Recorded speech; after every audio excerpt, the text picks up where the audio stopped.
Maoist party లేదు అని చెప్తున్నారు. ఇప్పుడు అయిపోయింది, ఆల్మోస్ట్ అయిపోయింది, క్లోజ్ చేసేసాం. వీళ్ళందరూ వచ్చేస్తున్నారు, గణపతి ఏ క్షణమైనా వచ్చేస్తాడు అని ప్రచారం జరుగుతోంది. అయితే నా అనుమానం ఏంటంటే గణపతి గారి గురించిన వివరాలు వీళ్ళ దగ్గర ఉన్నాయని నేను అనుకోవడం లేదు. ఆయన ఎక్కడున్నాడని కనుక్కోవడానికి ఈ డ్రామా అంతా ఆడుతోంది. మావోయిస్టు పార్టీ కొంచెం బలహీనపడి కేంద్ర కమిటీ సభ్యులు కావచ్చు కానీ కేంద్ర కమిటీ లీడర్స్ కావచ్చు కానీ లొంగిపోయినటువంటి సందర్భం ఉంది ప్రస్తుతానికి. వీళ్ళ లీడర్లను నమ్ముకొని కొద్దిమంది క్యాడర్ అరెస్ట్ అయ్యి జైళ్లలో మగ్గుతూ ఉన్నారు. అసలు వాళ్ళ పరిస్థితి ఏంది?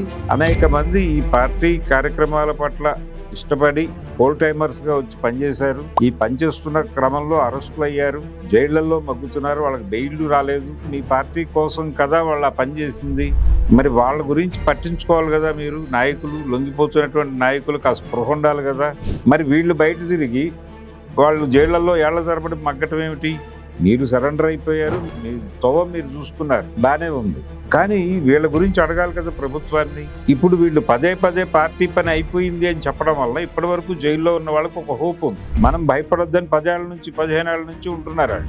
ఇప్పుడు పార్టీ లేదు అనేటువంటి అభిప్రాయం ప్రచారం చేస్తోంది మీడియా. వాళ్ళ మానసిక స్థైర్యం దెబ్బతింటుంది కదా. దేవుజీ వీళ్ళు మొన్న సీఎం దగ్గరికి వెళ్ళి వచ్చిన తర్వాత వీళ్ళు మేము ఒక్కసారి జైళ్లలో ఉన్నటువంటి మా ఖైదీలని కలుస్తాము అని ప్రభుత్వాన్ని అడిగినట్టుగా ఒక వార్త బయటకు వచ్చింది. మావోయిస్ట్ పార్టీ సిద్ధాంతాలే మా పార్టీ సిద్ధాంతాలు అన్న రాజకీయ పార్టీలు కావచ్చు కానీ రాజకీయ నాయకులు కూడా దీనికి మద్దతు తెలపాల్సిన అవసరం కూడా ఉంది. అవసరం ఉంది. కానీ ఇప్పుడు కాంగ్రెస్ పార్టీ రాహుల్ గాంధీ గారు మద్దతు తెలుపుతాడు, కానీ ఇక్కడ రేవంత్ రెడ్డి గారు విడుదల చేయమంటే చేయకపోవచ్చు. పార్టీ లేదని ప్రభుత్వం చెప్తుంది, కానీ అది ఉంటుందా లేదా అనేది వేరే గొడవ. అది ఉన్నా లేకపోయినా మేము మీతో ఉంటాం అని ఒక అష్యూరెన్స్ ఇవ్వాల్సినటువంటి అవసరం ఉంది. గాది ఎన్నయ్య గారిని ఆయన కాతా రామచంద్రారెడ్డి గారి ఎన్కౌంటర్ లో చనిపోయిన సందర్భంగా ఆ అంత్యక్రియల్లో పాల్గొంటూ అక్కడ ఆ డెడ్ బాడీ దగ్గర మాట్లాడాడు. ఆయన ఆ మాట్లాడిన దాన్ని పట్టుకొని ఆయన్ని ఎన్ఐఏ వాళ్ళు తీసుకెళ్లి లోపల పెట్టారు. మావోయిస్టు పార్టీ వీళ్ళు చెప్పినట్టుగా అదేమి అంతం కాలేదు, అది ఉంది. కగార్ ఆపరేషన్ ని కేసీఆర్ గారు ఖండించారు. ప్రస్తుతం తక్షణ కర్తవ్యం ఎలా ఉండాలి? కార్పొరేట్ సోషలిజం అనేటువంటి కాన్సెప్ట్ తో వాళ్ళు మొత్తం ప్రజలందరినీ తమ కంట్రోల్లోకి తీసుకుంటున్న పరిస్థితుల్లో వీళ్ళు బయటకు వచ్చేసి ఇప్పుడు పరిస్థితి బాగాలేదు కాబట్టి బయటకు వచ్చేద్దాం అంటున్నారు. ఒక 10 ఏళ్ల క్రితం ఈ నిర్ణయం తీసుకుంటే చాలా మందిని కాపాడుకుని ఉండేవాళ్ళం అన్నాడు ఆసన్న గారు నిన్న Warangal.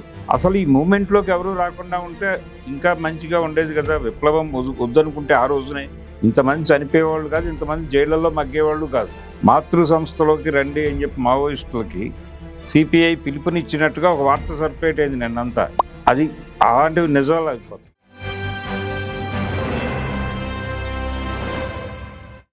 Hello, welcome to 3TV.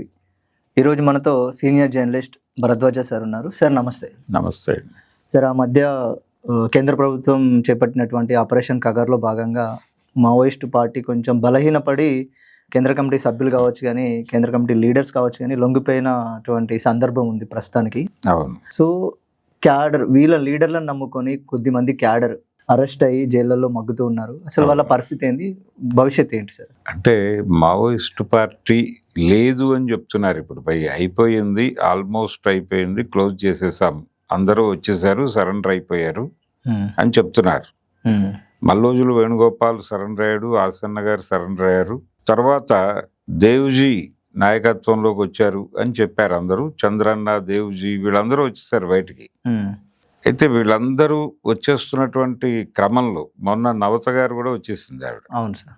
వీళ్ళందరూ వచ్చేస్తున్నారు, గణపతి ఏ క్షణమైనా వచ్చేస్తాడు అని ప్రచారం జరుగుతోంది. అవును.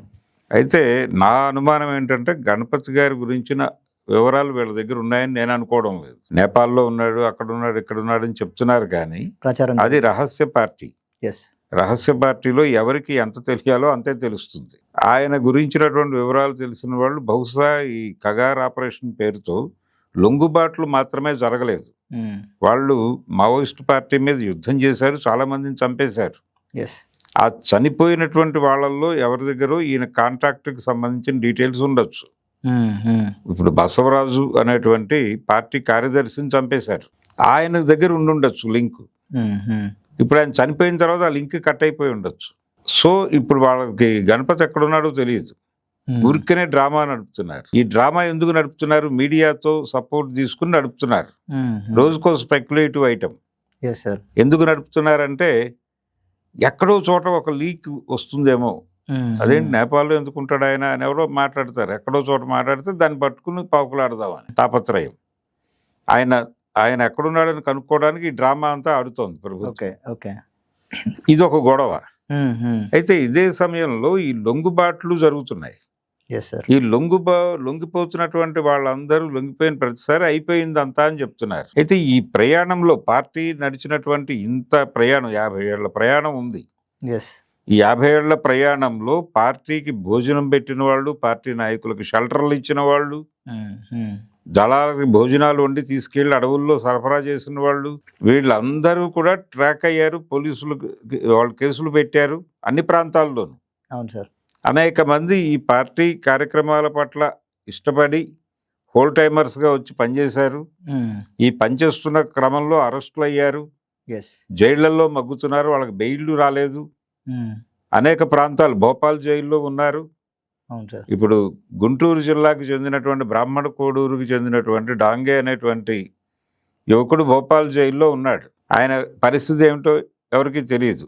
తర్వాత లీలాకృష్ణ, సునీత అని ఇద్దరు జోలకల్లు గ్రామానికి చెందిన అమ్మాయి వాళ్ళు వైఫ్ అండ్ హస్బెండ్. వాళ్ళకి సంబంధించి వాళ్ళు ఒక ఆర్మ్డ్ అంటే ఒక ఆయుధాల ఫ్యాక్టరీ నడిపారు ఈ పార్టీ కోసం. ఈ పార్టీ కోసం ఒక ఆయుధాల ఫ్యాక్టరీ నడిపారు అనేది కేసు. వాళ్ళకి డబుల్ లైఫ్ వేసింది కోర్టు. వాళ్ళకి పెరోలు లేదు, ఏమీ లేదు. వాళ్ళు సంవత్సరాల తరబడి అలా ఉన్నారు అక్కడ. మరి మీరు చెబితే మీ పార్టీ కోసం కదా వాళ్ళు ఆ పని చేసింది. అవును. మరి వాళ్ళ గురించి పట్టించుకోవాలి కదా మీరు. నాయకులు, లొంగిపోతున్నటువంటి నాయకులకు ఆ స్పృహ ఉండాలి కదా. అవును సార్. ఇప్పుడు మీ పేర్లు చెప్పకుండా వాళ్ళు తన్నులు తిని కేసులు పెట్టించుకుని జైళ్ళకి వెళ్ళారు చాలా మంది. మీకు భోజనాలు పెట్టి, మీరు ఎవరికి భోజనం పెట్టారంటే పేర్లు చెప్పకుండా పోలీసులకు సహకరించకపోవడం వల్ల కేసులు పెడతారు. అలా కేసులు పెట్టించుకుని ఏళ్ల తరబడి ట్రైబల్స్ చాలా మంది, ఆదివాసీలు ఉన్నారు. రాజమండ్రి జైల్లో ఆదివాసీలు ఉన్నారు, ఛత్తీస్గఢ్కి చెందిన వాళ్ళు. నెల్లూరు జైల్లో ఉన్నారు, చెంచల్గూడ జైల్లో ఉన్నారు, చర్లపల్లిలో ఉన్నారు. వీళ్ళకి భాష రాదు. వీళ్ళతో ఇక్కడ లాయర్లు వెళ్ళి ములాఖాత్ పెడుతున్నారు. ఆ లాయర్లకు ఏం కమ్యూనికేట్ చేయాలో వాళ్ళకి తెలియదు. వాళ్ళకి వీళ్ళు ఎలా కమ్యూనికేట్ చేయాలో తెలియని ఒక గందరగోళం. వీళ్ళందరూ ఇక్కడున్నారు. తెలుగు వాళ్ళు భోపాల్లో ఉన్నారు, మరికొన్ని ప్రాంతాల్లో జైళ్లలో ఉన్నారు. ఇలా దేశవ్యాప్తంగా అనేక జైళ్లలో మావోయిస్టు పార్టీ పేరుతో కేసులు పెట్టించుకుని ఉన్నారు. ఇంకొక విచిత్రమైన విషయం ఏంటంటే, ఇప్పుడు జైళ్లలో ఉన్నటువంటి వాళ్ళ చాలా మంది ఎఫ్ఐఆర్లు ఉంటాయి కదా, ఆ ఎఫ్ఐఆర్లో ఇప్పుడు లొంగిపోయినటువంటి నాయకుల పేర్లు కూడా ఉన్నాయి. ఆ అక్యూజ్డ్ లిస్ట్ ఉంటుంది కదా, ఆ అక్యూజ్డ్ లిస్ట్ లో వీళ్ళ పేర్లు కూడా ఉన్నాయి. A1 గాను, A2 గానో, A3 గానో వీళ్ళ పేర్లు ఉన్నాయి. మరి వీళ్ళు బయట తిరిగి వాళ్ళు జైళ్లలో ఏళ్ల తరబడి మగ్గటం ఏమిటి? అది వాళ్ళ గొడవ. అంటే పార్టీ నుంచి బయటకు వచ్చిన వాళ్ళు ఆలోచించాల్సినటువంటి విషయం ఇది. మీరు సరెండర్ అయిపోయారు, మీ తోవ మీరు చూసుకున్నారు, బానే ఉంది. కానీ వీళ్ళ గురించి అడగాలి కదా ప్రభుత్వాన్ని. ఇప్పుడు వీళ్ళు పదే పదే పార్టీ పని అయిపోయింది అని చెప్పడం వల్ల ఇప్పటి వరకు జైల్లో ఉన్న వాళ్ళకి ఒక హోప్ ఉంది. అవును. ఆ హోప్ ఏంటి? పార్టీ ఏదో ఒక రోజున మన గురించి పట్టించుకుంటుంది, బయటకు తీస్తుంది, మనం భయపడొద్దని 10 ఏళ్ల నుంచి 15 ఏళ్ల నుంచి ఉంటున్నారు వాళ్ళు. ఇప్పుడు పార్టీ లేదు అనేటువంటి అభిప్రాయం ప్రచారం చేస్తోంది మీడియా. ఈ వార్తలు టీవీల్లో చూస్తారు వాళ్ళు, పేపర్లో చదువుతారు. వాళ్ళ మానసిక స్థైర్యం దెబ్బతింటుంది కదా. ఇప్పుడు ఒక నిస్త్రాన్ని ఆవహిస్తుంది. పైగా వాళ్ళ ఎవరికి కూడా ఇళ్ల నుంచి సహకారం ఉండదు, ఇళ్ల నుంచి డబ్బులు కూడా రావు వాళ్ళకి. బెయిల్కి దీనికి ₹1,00,000 2,00,000 లాయర్లకు ఇచ్చుకునే పరిస్థితి కూడా కాదు వాళ్ళు. అందుకని పార్టీయే లాయర్ని పెడుతుంది, పార్టీయే చూసుకుంటుంది అనే నమ్మకం మీద ఉన్నారు వాళ్ళు. ఇప్పుడు ఆ నమ్మకం సడలిపోతే వాళ్ళ పరిస్థితి ఏంటి? ఈ సడలిపోయిన నమ్మకాలతో రేపు పొద్దున వాళ్ళు బయటకు వస్తే పార్టీ గురించి చాలా బ్యాడ్గా మాట్లాడతారు కదా. అవును. అలా మాట్లాడించడం కోసం ప్రభుత్వం ఈ డ్రామా నడుపుతుందా అనేది కూడా ఒక డౌట్ స్ట్రైట్. అందుకని కాన్షియస్గా ఉండాల్సినటువంటి అవసరం ఉంది. పైగా కమ్యూనిస్ట్ ఐడియాలజీ మీదే బ్యాడ్ ఒపీనియన్ క్రియేట్ అవుతుంది ఈ ప్రిజనర్స్ బయటకు రాకపోతే, ఇంత జరుగుతున్నప్పుడు. కాబట్టి వాళ్ళతో మాట్లాడండి, కౌన్సిలింగ్ చేయండి, వాళ్ళని వదిలిపెట్టండి. ఆ కేసుల్లో ఉన్న వాళ్ళు ఆల్రెడీ మీరు యాక్సెప్ట్ చేశారు, వాళ్ళని ఎలాగూ లోపల వేయరు మీరు. లోపల వేయినప్పుడు వీళ్ళని ఎందుకు లోపల ఉంచాలి? ఈ క్యాడర్ని వాళ్ళు చెప్పిన పనులు చేసి, వాళ్ళు చెప్పిన పోస్టర్లు వేసి, వాళ్ళ కోసం స్తూపాలు నిర్మించి, వాళ్ళ కోసం సభలు నిర్వహించి, వాళ్ళకి భోజనాలు వండి పెట్టి, ఈ పనులు చేసిన వాళ్ళందరినీ లోపల ఒక ఆయనకి పెరాలసిస్ వచ్చింది. ఇక్కడ చెంచల్గూడ జైల్లో ఉన్న ఆయనకి, ఒక ట్రైబల్కి పెరాలసిస్ వచ్చింది. ఆయన ఏ పని తనంతటి తాను చేసుకోలేడు, నానా కష్టాలు పడి ఉంటున్నాడు అక్కడ. ఎక్కడికి వెళ్ళాలో తెలియదు ఆయనకి. ఓ తెలంగాణ కామ్రేడ్ 80 ఏళ్ళు ఆయనకు లోపల ఉన్నాడు, ఎటు వెళ్ళాలో తెలియదు. అలాగే అశోక్ రెడ్డి అని సిటీ పార్టీ కమిటీలో పనిచేశాడు. ఆయన తర్వాత మహారాష్ట్ర కమిటీలో కొంతకాలం పనిచేశాడు. ఆయన అరెస్ట్ అయ్యి చాలా కాలంగా జైల్లో ఉన్నాడు. ఆయనకి ఎప్పుడు రిలీజో తెలియదు, ఆయన ఎక్కడున్నాడో తెలియదు, ఏ జైల్లో ఉన్నాడో తెలియదు. ఇక్కడ ఉన్నాడు, కొంతకాలం తీసుకెళ్లారు, మళ్ళీ నార్త్ కేసులకు తీసుకెళ్లారు. ఆయన రిలీజ్ ఎప్పుడో ఏమిటో తెలియదు ఎవరికి. ఇలాంటి ఒక గందరగోళపు పరిస్థితి జైళ్లలో ఉంది. అందుకని ఇప్పుడు లొంగిపోయినటువంటి మావోయిస్టులు ప్రభుత్వంతో తమ గురించి తాము చర్చలు జరుపుతున్నారు అనేది ఒకటి వార్త విన్నాం. అందులో ఎంతవరకు నిజం ఉందో తెలియదు. అంటే రేవంత్ రెడ్డి గారితో వీళ్ళు మొన్న కలిశారు, మాట్లాడారు. ఆ సందర్భంగా ఏం జరిగింది అనేది ప్రభుత్వం చెప్పలేదు. కానీ రేవంత్ రెడ్డి గారు 2 చోట్ల ఫిల్లర్లు వదిలాడు. వాళ్ళు తమకి కావలసిన విషయాలు ఏవో అడిగారు. అంటే ఒక 5 ఎకరాల భూమి ఇవ్వమని, ఒక ఇంటి స్థలం ఇవ్వమని, అలాగే తమకి ప్రకటించినటువంటి తమ తలలకి బెలలు ప్రకటించారు, ఆ రివార్డు అమౌంట్ పెంచి ఇవ్వండి అనే ఇలాంటివి ఏవో అడిగారు. దానికి సంబంధించి కేంద్ర ప్రభుత్వంతోనూ కేంద్ర హోంశాఖతోనూ మాట్లాడి సముచిత నిర్ణయాలు తీసుకుంటానని చెప్పానని ఆయన చెప్తున్నాడు. ఇదొక గొడవ. అంటే ఇవి మాత్రమే మాట్లాడారు అనేటువంటి దానిలో వాళ్ళు ఏమనుకోవాలి? జైళ్లలో ఉన్న వాళ్ళు మా గురించి కూడా మాట్లాడి ఉంటే బాగుండేది. అయితే ఒక చిన్న ఊరట ఏంటంటే, దేవ్జీ వీళ్ళు మొన్న సీఎం దగ్గరికి వెళ్ళి వచ్చిన తర్వాత వీళ్ళు మేము ఒక్కసారి జైళ్లలో ఉన్నటువంటి మా ఖైదీలని కలుస్తాము అని ప్రభుత్వాన్ని అడిగినట్టుగా ఒక వార్త బయటకు వచ్చింది. అంటే విడుదల చేయమని కాదు, ఒకసారి వాళ్ళతో మాట్లాడతామని అడిగారని. ఈ వార్తే చాలా ఊరటనిచ్చింది లోపల వాళ్ళకి. చాలా మంది అమ్మయ్య వీళ్ళైనా పట్టించుకుంటారేమో అని అనుకుంటున్నారు లోపల ఉన్నాళ్ళు. వీళ్ళు రిలీజుల కోసం మాట్లాడాలి. అయితే వీళ్ళకంటే కూడా, ఈ లొంగిపోయిన వాళ్ళకంటే కూడా ఇప్పుడు ఈ జైళ్లలో ఉన్నటువంటి ప్రిజనర్స్ని బయటకు తీసుకురావడం అనేది అన్ని కమ్యూనిస్ట్ పార్టీల అవసరం కూడా. బయట ఉన్నటువంటి సిపిఐ, సిపిఎం, న్యూ డెమోక్రసీ, మిగిలిన పార్టీలు, ఇవన్నీ వీళ్ళందరూ కూడా బాధ్యత తీసుకోవాలి. ఎందుకంటే కమ్యూనిస్టు ఐడియాలజీ మీదే ప్రజలలో వ్యతిరేకత కలిగించేటువంటి పరిస్థితి ఉంటుంది వీళ్ళు ఇలా లోపలుండిపోయితే. అవును సార్. సుదీర్ఘకాలం బెయిల్స్ ఉండవు, వాళ్ళకి ఏమేమి ఉండవు, పట్టించుకునే నాదుడు ఉండడు. కాబట్టి ఇప్పుడు వాళ్ళల్లో మానసిక స్థైర్యాన్ని నింపి, మేము ఉన్నాం మీకు భరోసాగా, మీరు ఆందోళన పడకండి, లొంగుబాట్లు చూసి. పార్టీ లేదని ప్రభుత్వం చెప్తుంది, కానీ అది ఉంటుందా లేదా అనేది వేరే గొడవ. అది ఉన్నా లేకపోయినా మేము మీతో ఉంటాం అని ఒక అష్యూరెన్స్ ఇవ్వాల్సినటువంటి అవసరం ఉంది. యాక్చువల్గా ఈరోజు సిపిఐ పార్టీ నాయకత్వాన్ని లొంగిపోయినటువంటి మావోయిస్టులు కలుస్తారు అని చెప్పేసి సిపిఐ తెలంగాణ రాష్ట్ర కార్యదర్శి గారు ఒక మాట చెప్పాడు ప్రపంచానికి. ఆ సందర్భంగా ప్రిజనర్స్కి సంబంధించిన డిమాండ్ ఏదైనా చర్చకు వస్తుందేమో అని చాలా మంది ఆశపడ్డారు. కానీ ఆఖరి నిమిషంలో ఆ మీటింగ్ క్యాన్సిల్ అయింది. ఎందుకు క్యాన్సిల్ అయింది అంటే, ఈ వార్త చాలా మందికి తెలిసిపోయింది, అందరూ వస్తారు అక్కడికి, కాబట్టి అడ్రస్ చేయడం కష్టం అవుతుంది, అందుకని మిమ్మల్ని మేము పంపమని పోలీసు వాళ్ళు హోల్డ్ చేశారు.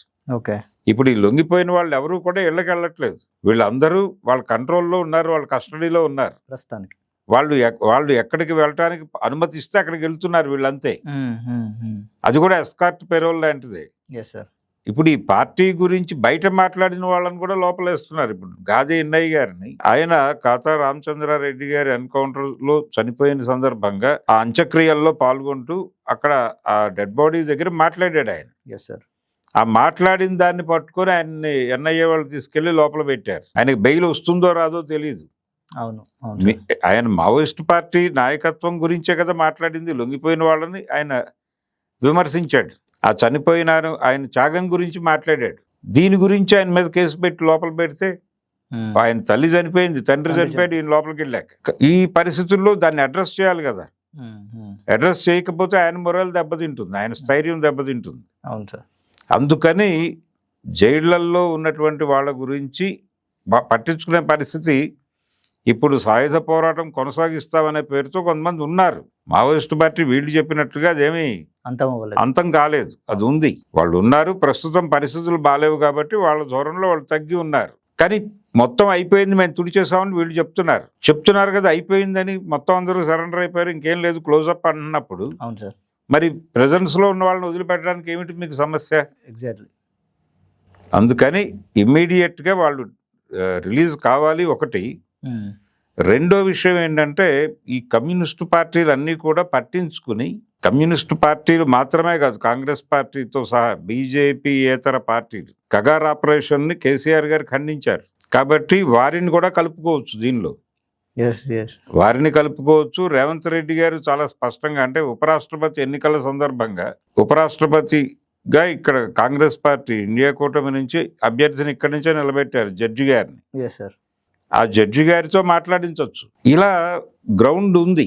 ఈ గ్రౌండ్ను పట్టుకొని ప్రభుత్వం మీద ప్రెజర్ చేసి నక్సల్ ఖైదీలు, మావోయిస్టు ఖైదీలని బయటకు తీసుకురావాల్సిన అవసరం అయితే చాలా కాన్షియస్గా ఉంది.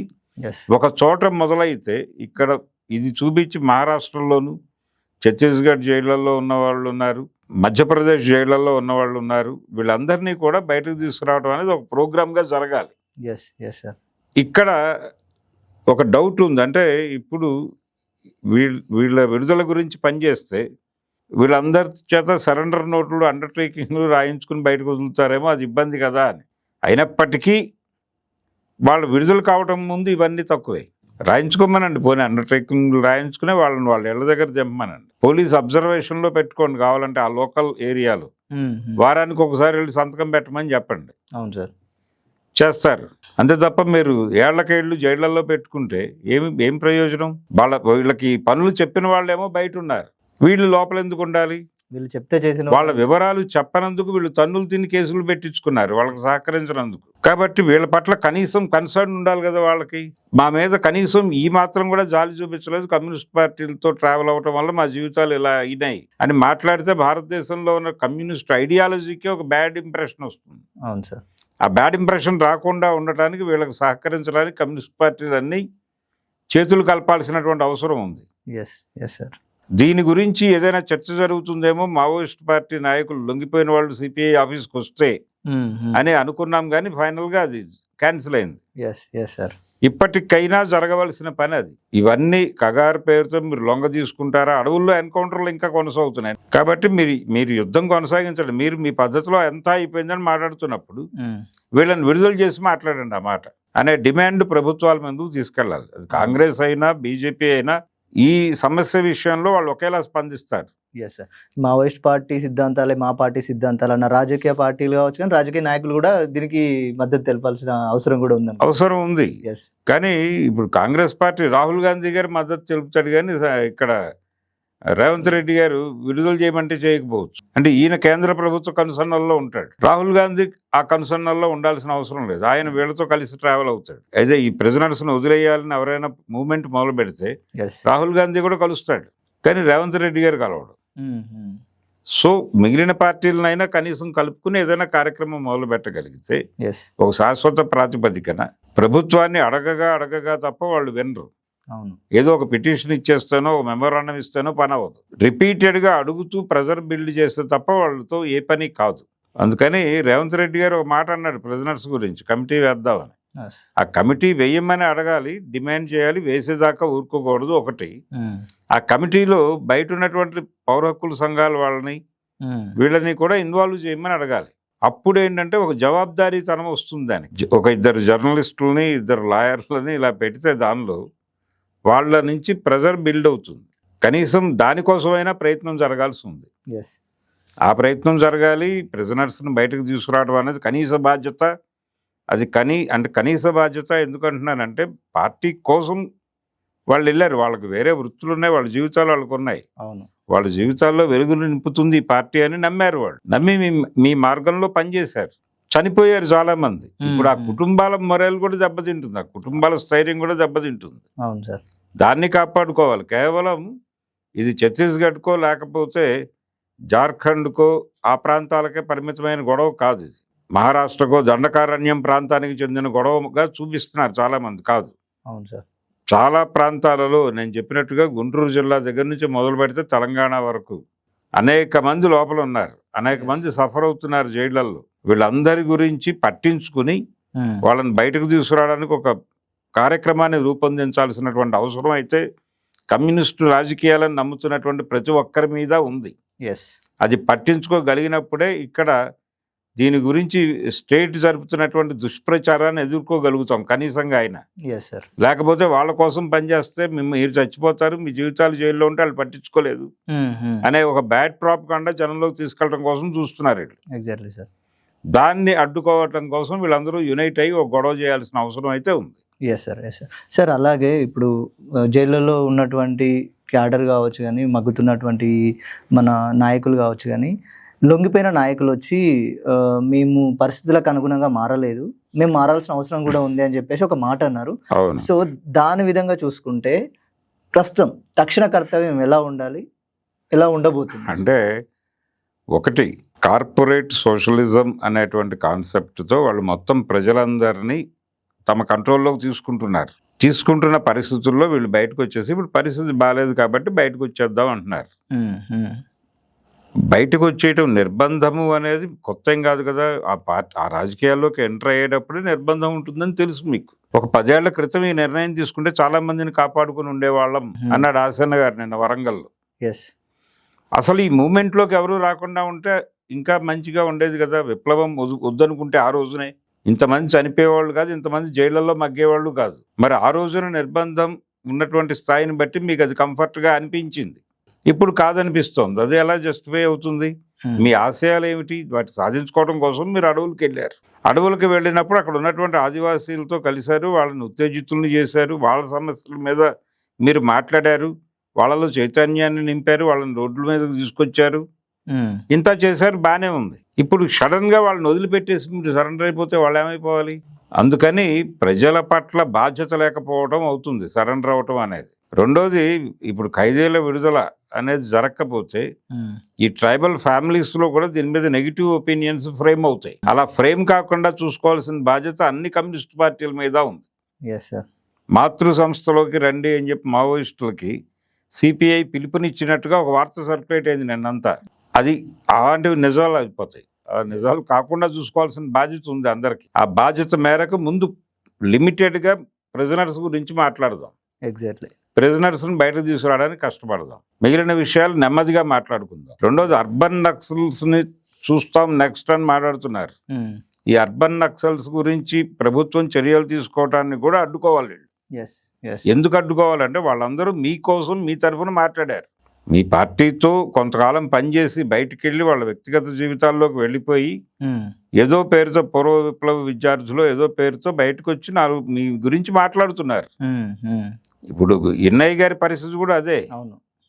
ఇలాంటి వాళ్ళని తీసుకెళ్లి లోపల పెట్టేస్తే మాట్లాడే మనిషి ఉండడు కదా మీ తరఫున మాట్లాడే వాళ్ళ రిలీజ్ గురించి కూడా మీరు మాట్లాడాలి ప్రభుత్వంతో.